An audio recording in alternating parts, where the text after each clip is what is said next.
يا لا لا لا لا يا لا لا. كلمات الشاعر عمر الهيمي، أداء المنشد جراح الرشيدي.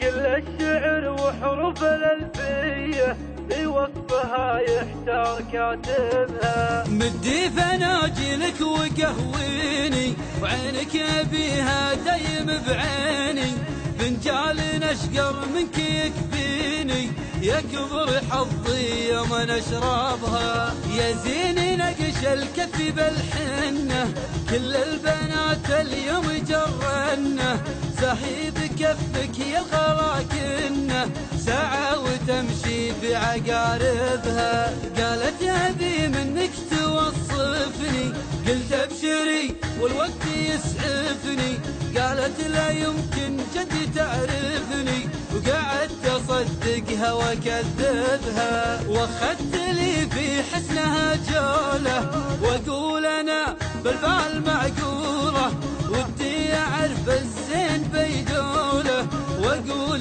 جبها يا ولد جبها. البنت هذه مو طبيعية، حورية لا ما هي بحورية، بوصفها يمكن كويتية، يا ناس أنا بالحيل طالبها. يا لا لا لا لا يا لا لا لا لا يا لا لا لا لا يا لا لا لا لا يا لا لا لا لا يا لا لا لا لا يا لا لا لا لا يا لا لا لا لا.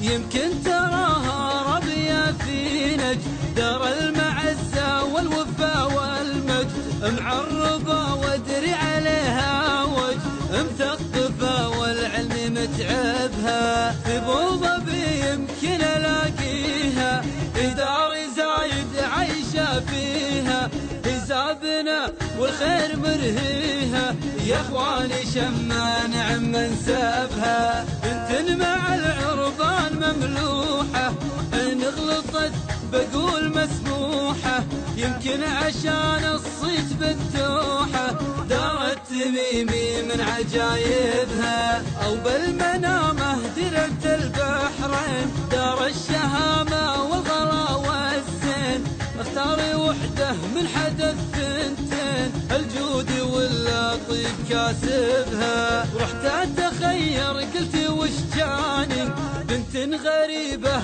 شكلها ثاني، يا ناس ابوها يمكن عماني، يمكن على مسقط مضاربها، مالي عليها يا عرب حيلة، عابت عيوني نومة الليلة، وجدي على قلبي وعزيله، راح وتحطم من سبايبها. المشكلة بنت ودلوعة، وهروجها بالبيت مسموعة، ما تركد الا تصير مدفوعة، وما تسمع الا حكي شايبها، بس الوكاد انها خليجية، شيخة حسن بالزين مطوية، كل الشعر وحروف الألفية بوصفها يحتار كاتبها، بوصفها يحتار كاتبها.